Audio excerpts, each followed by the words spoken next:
Then we have another industry, and that is like something completely unrelated. At least it's a start, is a robotics company called Great. They just came out of incognito and they raised $32 million.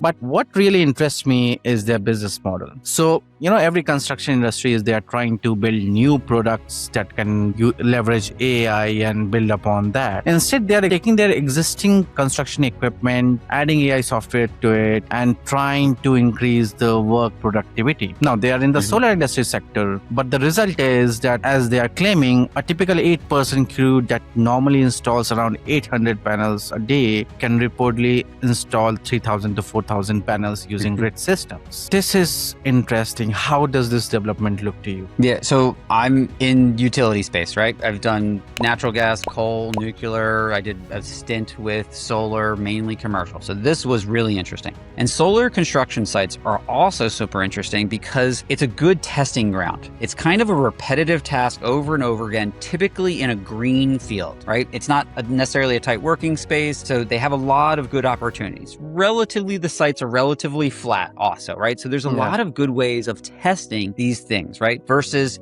if you're building a skyscraper in downtown of any major city, that's not necessarily the case, right? You can't really stub your toe and be forgiven with it inside of a city versus a big green field in the middle of nowhere. It's a very repetitive task, right? We have structural steel members. We have modules that go on top. There's some wiring. It's very Lego block over and over again. I think we've had a lot of good machines. Once we start putting the AI in these machines, I drive an autonomous car, right? The car hasn't changed much. It's just now it has AI inside of it. Also, if we want a world of abundance, right? If we can start making more renewable, and not saying that solar is the answer for renewable, right? It has its challenges. But if we can make more of these systems with less people, like it grows really fast.